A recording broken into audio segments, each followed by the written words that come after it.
അവസാനത്തെ ഹോം മത്സരമായിരുന്നു ഇപ്പോൾ കഴിഞ്ഞത്, ഞായറാഴ്ച കഴിഞ്ഞത്, നോട്ടിംഗ്ഹാം ഫോറസ്റ്റിനെതിരുള്ളത്. ഇനി ഈ സീസൺ പ്രീമിയർ ലീഗിൽ മാഞ്ചസ്റ്റർ യുണൈറ്റഡിന് ഒരു ഹോം മത്സരമില്ല.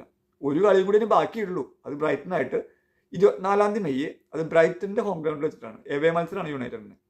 അതോടുകൂടി പ്രീമിയർ ലീഗിലെ എല്ലാ മത്സരവും യുണൈറ്റഡിൻ്റെ കഴിഞ്ഞു. ഇപ്പം ഇന്ന് ഞായറാഴ്ച കഴിഞ്ഞത് അവസാന ഹോം മത്സരമായിരുന്നു. അപ്പോൾ അവസാന ഹോം മത്സരവും ജയിച്ച് 3-2 പോലും ജയിച്ച് നല്ലൊരു ഉണർവോട് കൂടി തന്നെ ഈ സീസൺ ഹോം ഗ്രൗണ്ടിൽ അവസാനിപ്പിക്കാൻ കാരിക്കിനും പിള്ളേർക്കും കഴിഞ്ഞിട്ടുണ്ട്.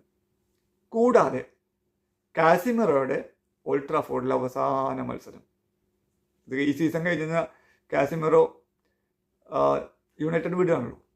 അപ്പോൾ കാസിമിറോയുടെ അവസാന ഹോം മത്സരമായിരുന്നു.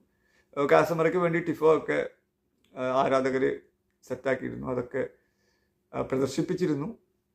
എന്തായാലും നല്ലൊരു കരിയർ തന്നെയായിരുന്നു. ഒരു ചാമ്പ്യൻ പ്ലെയറാണ് നമ്മുടെ കാസിമിറോ എന്ന് എല്ലാവർക്കും അറിയാം. റയൽ മാഡ്രിഡിലൊക്കെ ആൾ പ്രൂവ് ചെയ്തിട്ടുള്ളതാണ്. യുണൈറ്റഡിലും വന്നിട്ടും യുണൈറ്റഡിന് വേണ്ടി മാക്സിമം ആൾക്ക് ആളുടെ ഒരു 100% കൊടുക്കാൻ ചാമ്പ്യൻ പ്ലെയറാണ്. അവരെവിടെ